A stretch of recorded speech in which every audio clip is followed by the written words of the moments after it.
So to start off with then, I don't know how many of you guys out there are practicing artists of any kind or aspiring artists, but to guide you through the kind of process that I suppose inspired me and took me on a journey.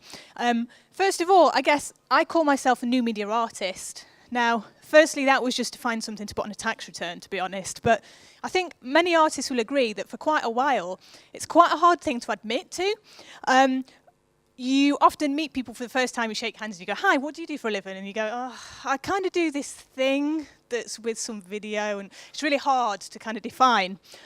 So I've settled on new media artist because it means everything and nothing all at the same time. So it doesn't really define what I do, and I quite like that.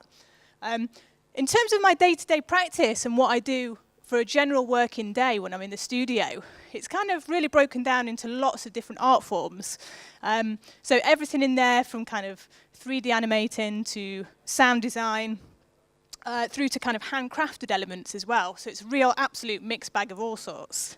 And in terms of how that translates into an actual physical output that then an audience might see, it's also quite a mixture. I'd say the majority of what I do translates into a live performance of some sort or another.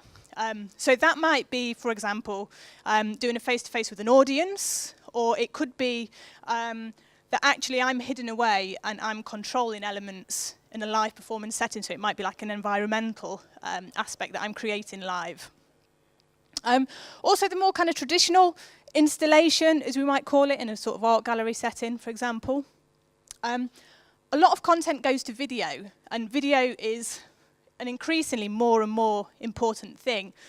You may notice that on social media feeds, for example, video is becoming more and more and more and more used to translate things in a really fast nugget, basically, of information. We're starting to reduce the amount of pictures that we're using, and we're using more and more video because it translates much faster. We understand it much faster if something's a moving image. So video is still very important. A lot of the work that I do goes to web, and also I still like things to go occasionally to print. As a digital artist, that's quite a nice thing sometimes, to have something that's actually tactile and something real that people can interact with. So that's the kind of output that I create. Who I create that for and how I actually earn a crust is a real mixed bag of absolutely all sorts. So sometimes it's working with musicians, and that might be in the traditional sense that you guys might understand as a VJ. So that's turning up to an event. You pretty much might have absolutely no relationship whatsoever with the musician that's going to be coming up and performing, and you're responsible basically for the visual aspect of that performance. Through to something that might, over months and months or even years, be a collaboration with another artist. So quite a lot of the work that I do is with graffiti artists and street artists. And for a mixed bag of things, so sometimes it's commercial work, so it might be working, for example, like the shoe designers like Jimmy Choo, adverts for Vauxhall, or on the other end of the spectrum there, it might be kind of charities. It might be working for the Prince's Trust, working with a group of young people for a period of time to get them back into employment. So it's a real mixed bag of absolutely all sorts. And to give you some sort of examples of how my work aesthetically looks as well, I suppose it's kind of really, really bold geometric forms. And it's quite simplistic, actually, the kind of forms that I use to produce my work. But the majority of what I produce, the content that I produce, actually comes from the natural world. You might not actually see that straight away from looking at it, but that's kind of what influences me. So, for example, looking up here on the screen, the image that's coloured up there, that was actually basically looking out of my back garden and watching a sunset and taking the gradients of that sunset and then translating that into some sort of form. So you wouldn't instantly kind of see that, but that's what influences me. So the work that I do sometimes interacts with people as well. So we'll watch this video shortly, but sometimes it's work for dancers. It might be set design. It could be creating interactive installations where the audience actually come up and touch and interact with it in some way. Or it could be environmental, so like the top right-hand corner up there, creating a kind of environment for people to come into and have a secondary use as well. So next, I'd like to show you just a quick video. And this is a piece called Geotopia, and this is with a group of young choreographers So the group wanted to work with projection in some way.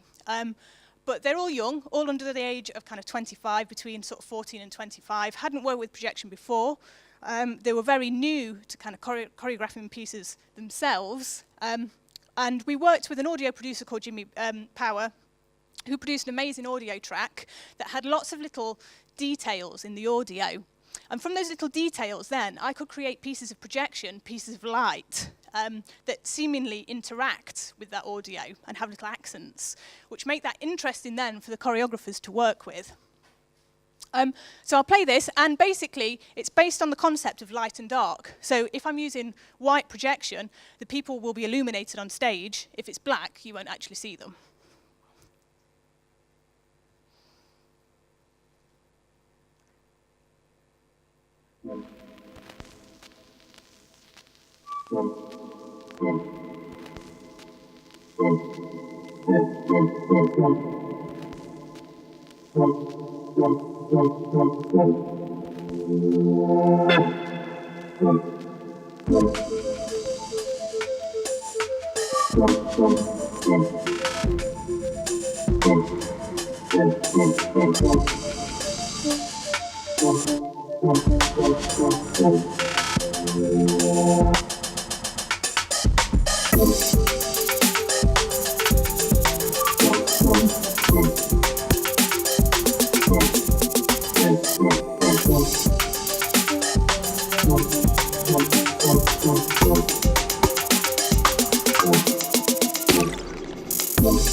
video there is something that's actually very, very simple.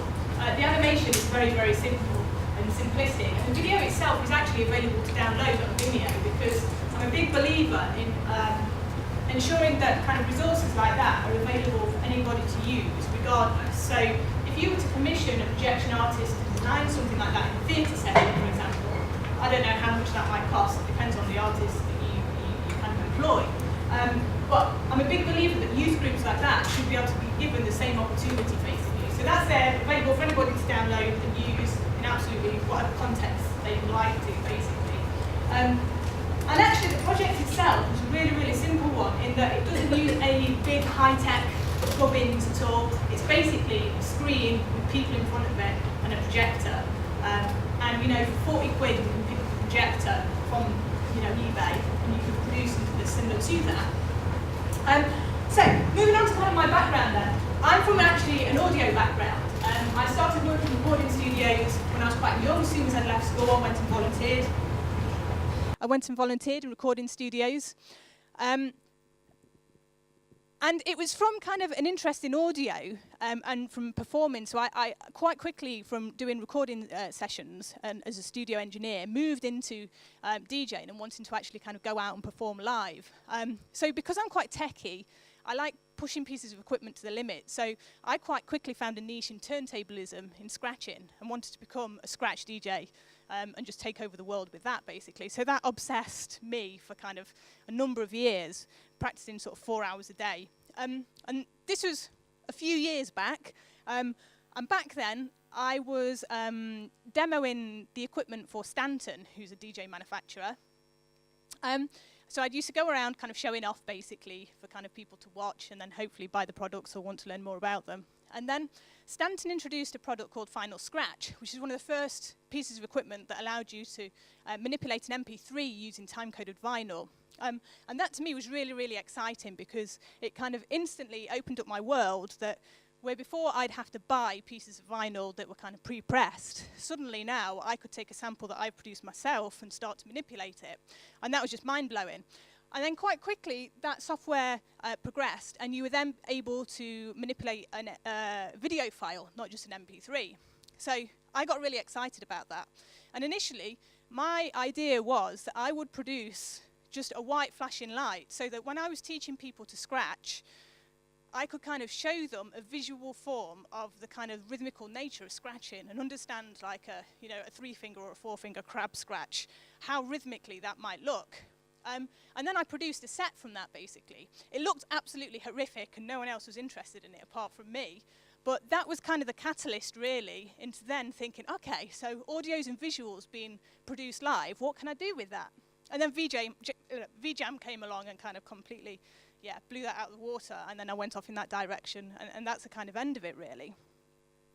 But in terms of the motivation that I have now as an artist, the main things for me are how I can take the work that I produce and share it out on the streets for an audience that might not usually get to see something like that. And also something that really, really interests me is the tech nature of something versus a handmade, how the two of those things, although they kind of like are a juxtaposition of the two elements, might actually be able to come together somehow. And also the kind of sharing element, as I've kind of discussed previously.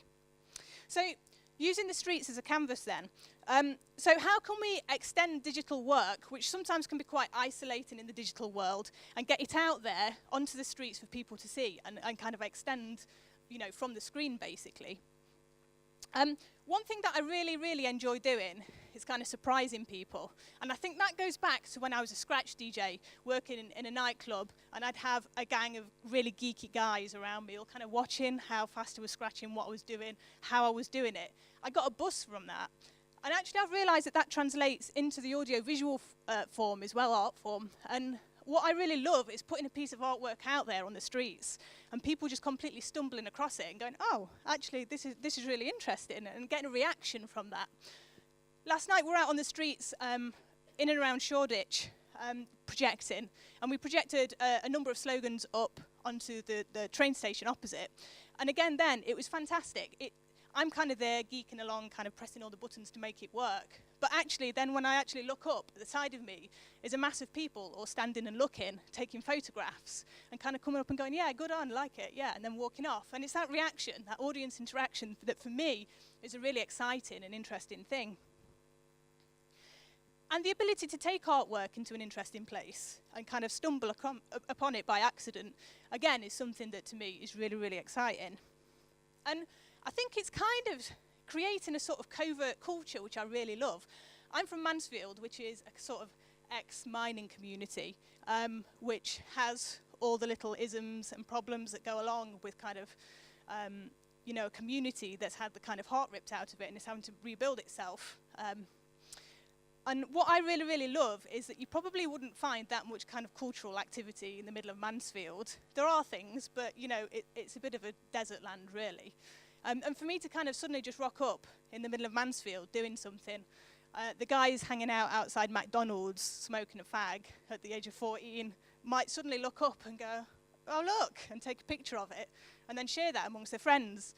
And actually, they're kind of like having a cultural commentary there. They're looking at something that perhaps they wouldn't usually. And that, to me, is also kind of exciting and I get a buzz from.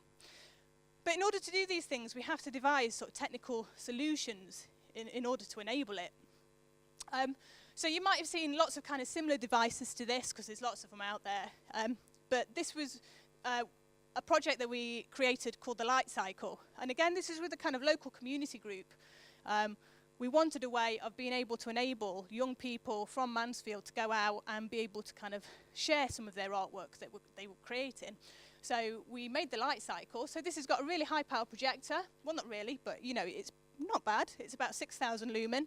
And we can power that for up to kind of 3 hours on the battery system that we have. And we can cycle it around and look like ET and hopefully kind of surprise a few people, which we really love.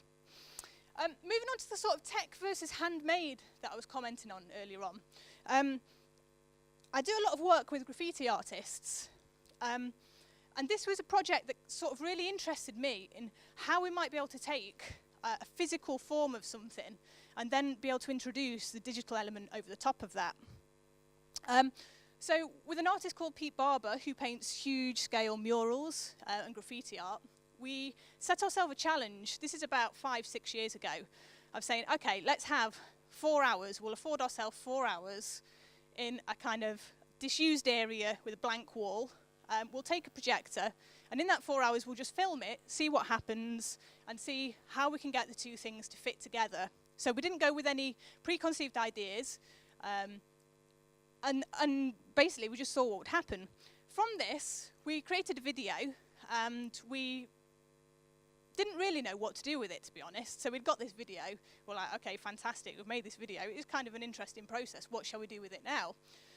So I decided that I would contact, and I'd never done anything like this before, that I would go through all of my social media, things like that, blogs that I would look at, and I would contact them. So we're talking people in New York, people across the world that share absolutely amazing street art, things like that.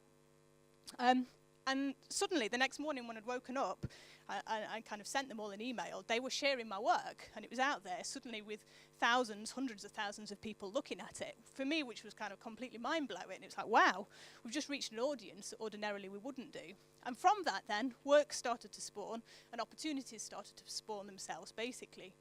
So I'll show you the video, and you guys can check it out.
So that particular piece was us playing for 4 hours and just filming everything that we did, and then just throwing an edit together and just getting it out there, basically. Our learning from this and that whole process was that actually people are really interested in the process of making. People enjoy watching that painting coming to life and being produced. So we then went on to create a number of those pieces, which we then named Stylus. And we used several different techniques for doing this. And from this, we remembered, first of all, that DIY can actually be really good. Us going out and playing for 4 hours in an evening and just filming the results and doing it, you know, with a really simple projector, a small data projector, and in this case, a version of Resolume, we could actually create on the fly something really, really lovely. This was a piece that we did using conductive paint, so that as people kind of went up and touched this, it was onto cardboard boxes. It all kind of burst to life with light and movement and things. But from the learning of what we produced there, we then started to create a number of videos, and I'll just talk as this one plays. So this was a further experimentation that we did, where basically we went out and we wanted to do a piece in the woods, somewhere different, somewhere that you wouldn't necessarily expect a digital piece to be. We didn't really know how we'd do this or what the best way for actually kind of projecting was. So we tried kind of projecting on trees before, and yes, it looked pretty, but we wanted to actually create something, create a kind of structure in the woods. So we decided in our ultimate wisdom to use cling film. So we went out there with some rolls of cling film and a dog, and made a fire and ate some sausages and basically recorded the process. And again, this is something then that went on and got shared by lots and lots of different blogs and signs. And I think it's testament, again, to actually people just being really interested in the process of making, because as this video goes on and progresses, you'll actually see that the majority of the video is just kind of beautiful shots of us rolling out pieces of cling film, to be honest. But people kind of are really, really interested in that process. Quite often what we do is we see the end product, but you don't kind of see the beauty in the actual making sometimes. And that's the interesting thing, I think, of working with kind of visual artists that I work with, that work with their hands. It's all about the actual crafting and the making, and then how that can be brought together with a digital aspect to create something lovely.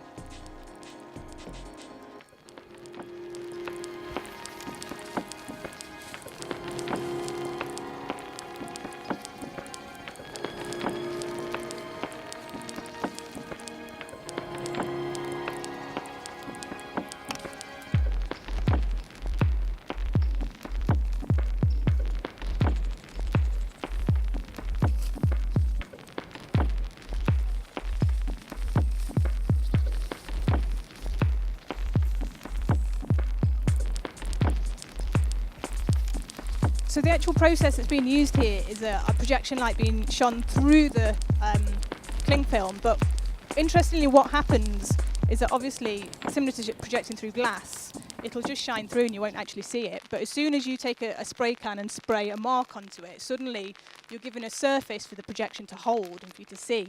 So it's really beautiful. It was almost like painting with light. You could literally kind of make big brush strokes with a paint can and it would almost kind of like illuminate. So one of my mantras really is to keep it simple. Quite often with technology, we can get really, really bogged down with the intricacies of how something works.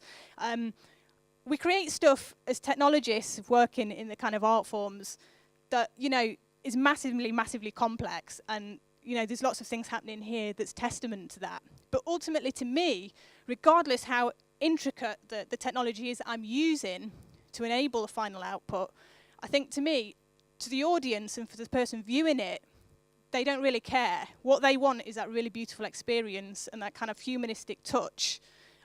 So my mantra quite often is to keep it simple, or at least to the viewer, I don't want them to be kind of bogged down with the technology of that. And my final little words is just to do more stuff. Quite often, many aspiring artists, or even practicing artists that work as professionals, sometimes kind of like think a little bit too much. And quite often what we should do is just get out there and be proactive and actually do things. If I hadn't have videoed those 4 hours of us just going out and experimenting, we wouldn't have had an amazing bunch of opportunities that we had to travel the world and actually go out and kind of create some amazing pieces of work. So yeah, do more stuff, and it's from that that really, really cool things are achieved. So thank you very much for listening.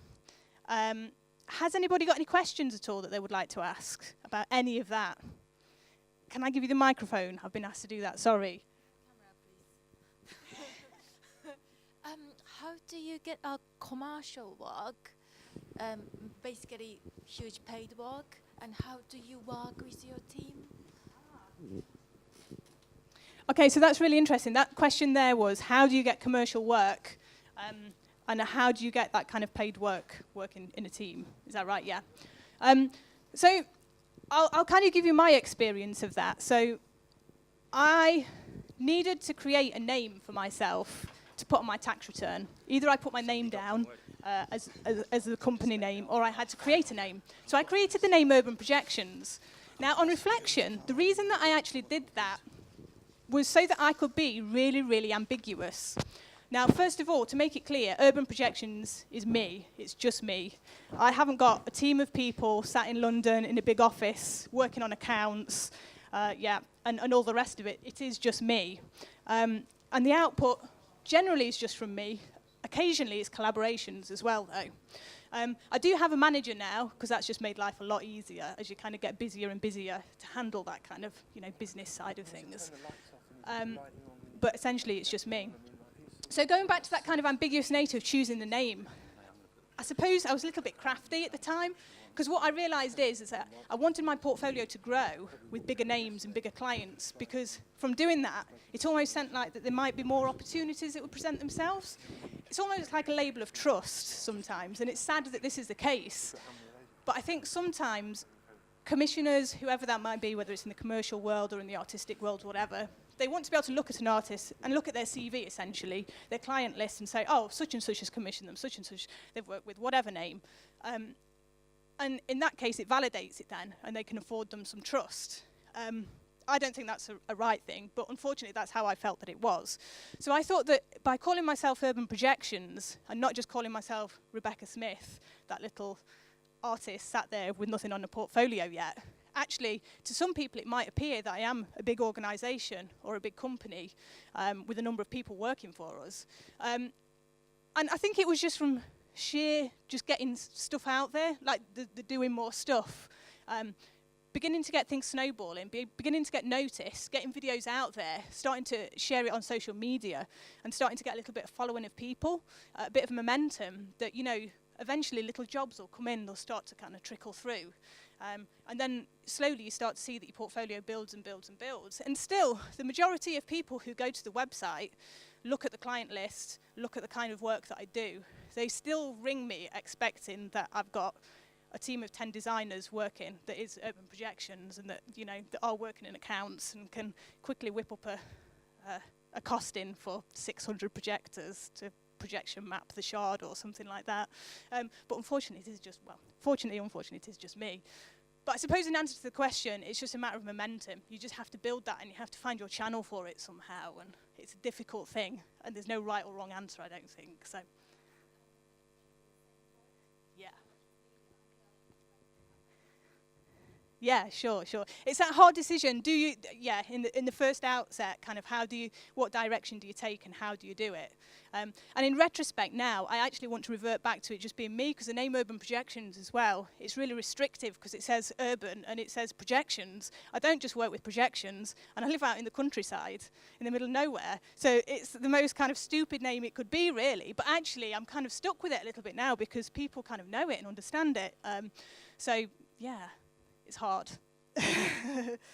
Any other questions at all? Yeah.